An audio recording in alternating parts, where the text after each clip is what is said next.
হ্যাঁ, বর্তমানে খাদ্যদ্রব্যের ঊর্ধ্বগতির কারণে খরচটা খামারের বেশি হয়ে যাচ্ছে। তো সেক্ষেত্রে একটু দাম নিয়ে সংশয় আছে। যেন একটু দামটা আমরা যারা খামারি আছি তারা খুব মানে সংশয়ের ভিতরে আছি। আর আমাদের গরুর মেইন খাবারগুলো হচ্ছে সাইলেজ।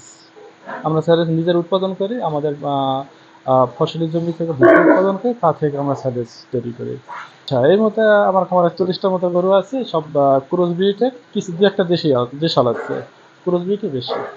আয় সেটা বিক্রয়ের উপর নির্ভর করে। আচ্ছা, ব্যয় থেকে আয় আসবে কিন্তু এই সংশয় আছে। যদি কোনো মতে সীমান্তে গরু চলে আসে, অবাধে গরু চলে আসে, তাহলে আমরা খামারিরা মানে আমাদের চালান খুঁজে পাবো না। ঘাস কাইটা আইনা মনে করেন গাড়ি দিয়ে আমি আইনটা, তারপর কাইটা মনে করেন গরুর দেই, সারা রাত পরিশ্রম করি, আবার মনে করেন মাদারপুর থেকে মাল আইনা ইয়ারি গরুরে। আর গরু যদি মনে করেন ইন্ডিয়া বাইরে থেকে, যদি বাইরের দেশ থেকে যদি গরু আসে, তাহলে মনে করেন খামারিরা কোনো লাভ করতে পারবে না। তাহলে সবাই আমাদের এই কষ্ট ব্যাফল হয়ে যাবে। আমাকে ওই খামারে যে টাকা পয়সা ব্যয় হয়েছে, এ যদি সরকার একটু না দেখে তাহলে তো আমরা মারে মার করে দেবো। একটু নজর যদি সরকার না রাখে তাহলে আমরা শেষ।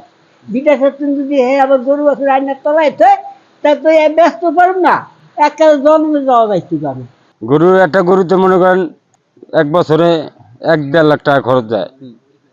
খাওন, এবার ভুসি, এবার বদলা দাম বেশি। এতে মনে করেন আমরা যদি ১ লাখ টাকা খরচ হয় একটা গরুর পাশে, প্রচুর খরচ। যদি ইন্ডিয়ান গরু আসে তাহলে আমরা লাভবান না। কুড়া লাগে, এরপর দল গাছ লাগে একটা গরু পালতে, তারপর ভুসি লাগে, কুড়া লাগে, লবণ লাগে, ফিট লাগে, তারপর চিডা মিডাই খাওয়াইতে হয়, ওষুধ পানি, অনেক বিভিন্ন ধরনের খরচ আছে এইটাই। কিন্তু ইন্ডিয়ান গরু যদি আহে তা বাংলাদেশিরা কোনো লাভবান করতে পারে না, বুঝছেন। বদলা খরচ, অনেক কিছু খরচ আছে এইটার পাশে, একটা গরুর পাশে বা ১ লাখ টাকা একটা জিনিসের গরুতে খরচ আছে। প্রায় তো লসের দিকে আছে, মানে যেভাবে বেশি পুরা যেভাবে দাম, যেভাবে খরচ হইতেছে, এতে তো লসের দিকেই আছে। ঠিক আছে, যদি কোরবানি কালায় যদি ভালো দাম পায় তবে লসের থেকে কিছুটা বাঁচতে পারবো। ৭২,০০০ এই যে আমাদের এখন প্রাপ্যতা আছে মাদারীপুর জেলায়, চাহিদা আছে ৬৬,০০০। কাজে আমাদের চাহিদার তুলনায় ৫,০০০ উদ্বৃত্ত আছে গরুর সংখ্যা। কোরবানির জন্য যে গরুর সংখ্যা আমাদের এখন, আমাদের যে পরিসংখ্যান আমরা মাঠ থেকে সংগ্রহ করেছি, বিভিন্ন খামারি তো আমাদের তালিকাভুক্ত আছে, যারা তালিকাভুক্ত বাহিরেও আছে, তার থেকে তো আমরা মাঠ থেকে পরিসংখ্যান নিয়েছি। তাতে কোরবানির পশুর কোনো ঘাটতি নেই। ৭২,০০০ আমাদের প্রস্তুত আছে এবং চাহিদা মাত্র ৬৬,০০০-এর মতো। কাজে আমাদের উদ্বৃত্ত আছে। খামারিদেরকে উঠান বৈঠকের মাধ্যমে সচেতনতা আমরা বৃদ্ধি করছি। তাদেরকে বিভিন্ন প্রকল্পের আওতায় কিছু কিছু প্রশিক্ষণও দিয়েছি।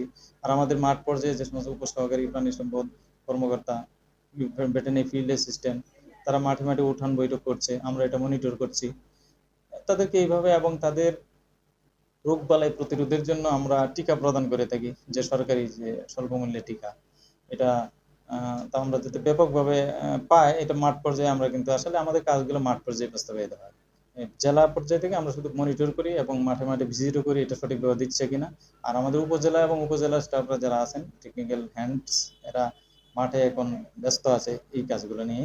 রোগবালাই প্রতিরোধ, তারপরে জরুরি চিকিৎসা, খামারিদেরকে এই যে পুষ্টিকর খাবার কিভাবে তৈরি করবে, কিভাবে গরুকে খাওয়াবে, এই সমস্ত বিভিন্ন কারিগরি দিক নিয়ে আমরা উঠান বৈঠকেও সচেতন করছি। আর অনেক খামারি যারা উদ্যোগী তাদেরকে একত্র করে প্রশিক্ষণও দিচ্ছি। এভাবে আমরা খামারিদেরকে সহযোগিতা